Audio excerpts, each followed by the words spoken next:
સુરતમાં ભારે વરસાદ બાદ ખાડીના ગંદા પાણીનો કહેર હવે વેપારીઓ ઉપર તૂટી પડ્યો છે।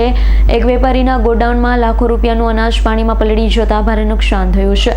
ગટરના ગંદા પાણીના કારણે અનાજમાંથી દુર્ગંધ આવવા લાગી છે, જ્યારે 20 વર્ષની મહેનત પળવારમાં બરબાદ થઈ જતા વેપારી પોતાની વેદના વ્યક્ત કરતા ભાવુક બની ગયો છે। સુરતમાં વરસાદ બાદ ખાડીના પાણી ભરાવાની ગંભીર સ્થિતિ વચ્ચે અનેક વેપારીઓને ભારે નુકસાન વેઠવું પડી રહ્યું છે। એક વેપારીના ગોડાઉનમાં વરસાદી અને ગટરના ગંદા પાણી ઘૂસી જતા લાખો રૂપિયાનું અનાજ પાણીમાં પલળી ગયું હતું। ગંદા પાણીના કારણે અનાજમાંથી દુર્ગંધ આવવા લાગે, આખો જથ્થો નકામો બનવાની સ્થિતિમાં છે। વેપારીએ જણાવ્યા મુજબ 20 વર્ષની સતત મહેનત અને જીવનભરની કમાણીથી ઊભો કરેલો વેપાર હવે ખાડીપુરના કારણે બરબાદ થઈ ગયો છે।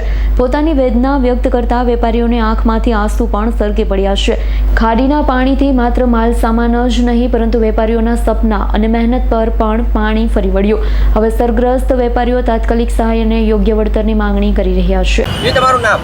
મારું નામ છે ભાવેશ ચોડવડિયા।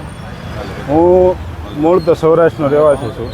અહીંયા 2004થી દુકાન ચલાવું છું અને આ પાણી આવતાની સાથે મારે ઘણું બધું નુકસાન થયું છે। 20 થી 25 લાખ જેવું નુકસાન છે અને 2004માં મેં સ્ટાર્ટ કરી હતી દુકાન અને અટાણે સમજો ને કે આ નુકસાન આવતા હું રોડે ચડી ગયો છું।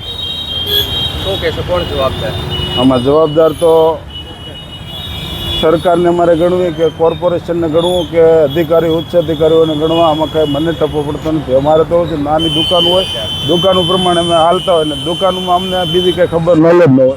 હવે અમારે આ વિસ્તારમાં પાણી હતું અને સાકેતધામ વિસ્તારમાં પાણી નહોતું, એટલે અમારો વિસ્તાર તો બધો સેમ જ આવે છે, છતાં આ રીતના કેમ છો એમાં અમને કંઈ ખબર પડતી નથી। છતાં અમારે 18-20 લાખ રૂપિયા એવું નુકસાન છે, એ બધા જાણે છે, સરકારી કંપની જાણે છે। આમાં જે સહભાગી થાય એ પ્રમાણે સરકાર જે સહ કરે એ પ્રમાણે અમને રાહત મળે, બીજું બાકી અને આમાં bureau report S9 news Surat. અમારી તમામ માહિતીથી અપડેટ રહેવા માટે જોડાયેલા રહો S9 ન્યૂઝ સાથે।